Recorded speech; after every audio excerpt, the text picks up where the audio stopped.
Students, आज मैं आपको बताऊंगी कि पूर्णांकों के गुण क्या है। ये हमारे पूर्णांकों के ऊपर चौथी वीडियो है। इससे पहले मैं 3 वीडियो भी बना चुकी हूँ।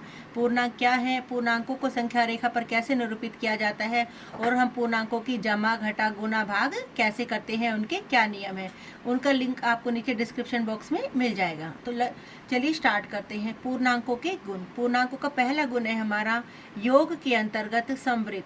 योग के अंतर्गत समृद्धि, ये नियम या ये गुण हमारा पूर्णांकों का क्या कहता है कि यदि हम दो पूर्णांकों को जमा करें तो हमें एक पूर्णांक ही प्राप्त होता है। जैसे कि मैंने एक एग्जांपल लिया है 3 और 5।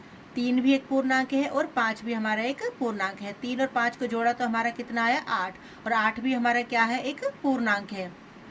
और एक एग्जाम्पल लेके हम देखते हैं घटा 3, ये भी हमारा पूर्णांक है, और घटा 5 ये भी हमारा क्या है, एक पूर्णांक है। यदि दो पूर्णांकों को मैं जमा करती हूँ तो मुझे प्राप्त होता है घटा 8, और वो भी हमारा क्या है, एक पूर्णांक है। तो इसका मतलब क्या हुआ कि जब हम पूर्णांकों को जमा करते हैं तो हमें एक पूर्णांक ही प्राप्त होता है। अब दूसरा नियम है हमारा घटा के अंतर्गत समृद्ध। अब हम देखते हैं कि घटा में भी क्या ऐसा ही होता है। यदि हम दो पूर्णांकों की घटा करते हैं तो हमें पूर्णांक प्राप्त होता है। जैसे कि 3 और 5 आपस में इनको घटाया तो मुझे क्या प्राप्त हुआ, घटा 2, और वो भी क्या है, हमारा एक पूर्णांक है। अब घटा 3 में से मैंने घटाया घटा 5, तो ये हो गया मेरा घटा 3। ब्रैकेट के बाहर घटा है तो अंदर के निशान बदल जाएंगे, ये हो गया हमारा जमा 5। तो 3 और 5 इनका अगर हमने अंतर किया, 5 में से 3 गए 2, तो 2 हमारा क्या है, एक पूर्णांक है। यानी अगर हम दो पूर्णांकों की घटा करते हैं तो भी हमें एक पूर्णांक ही प्राप्त होता है। मेरा तीसरा नियम कहता है पूर्णांकों का क्रम विनिमय गुण। दो पूर्णांकों को यदि हम किसी भी रूप में या किसी भी क्रम में जमा करें तो हमारे योग पर कोई असर नहीं होता। जैसे कि 3 और 5 को जोड़ा तो हमारा 8 आया, और 5 जमा 3 को जोड़ा तो भी मेरा 8 आया। यानी आगे पीछे करने से हमारे आंसर पर कोई फर्क नहीं आया। लेकिन जो हम अगर घटा करें तो हमारा क्रम विनिमय का नियम लागू नहीं होता। जैसे कि 3 में से अगर हम 5 घटाते हैं तो मेरा घटा 2 आता है, लेकिन यदि मैं 5 में से 3 घटाऊं तो मेरा जमा का 2 आता है। तो क्रम विनिमय का नियम किस पर लागू होता है, हमारा जमा पर, और घटा पर नहीं होता।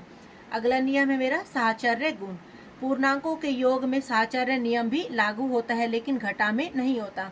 जैसे कि मेरे पास मान लो ये तो दो पर तो हमारा क्रम विनिमय हो गया। अगर 2 से ज़्यादा रकम है हमारी, जैसे 3, 5 और 2, 3 और 5 को जोड़ा 8, 8 में 2 जोड़ा तो मेरा कितना आंसर आया, 10।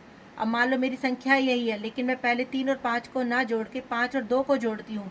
5 और 2 7, और 7 में मैंने 3 जोड़ा तो भी मेरा आंसर कितना आया, 10। तो मेरे साहचर्य नियम भी पूर्णांकों पर लागू होता है।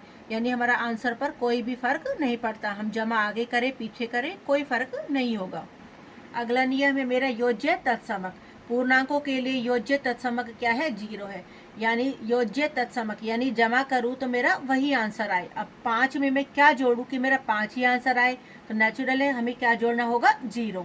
घटा 8 में मैं क्या जमा करूँ कि मेरा आंसर घटा 8 ही आए, तो 0। तो यानी पूर्णांकों के लिए योज्य तत्समक हमारा क्या होता है, 0 होता है। 0 को अगर हम किसी में जोड़ें या 0 को हम किसी में से घटाएं तो हमारे आंसर पर कोई फर्क नहीं होता, हमें वही रकम प्राप्त होती है। आशा है आपको मेरी वीडियो पसंद आई होगी, और आपको अगर ये वीडियो पसंद आई है तो प्लीज़ इसे लाइक, शेयर एंड सब्सक्राइब कीजिए। Thank you.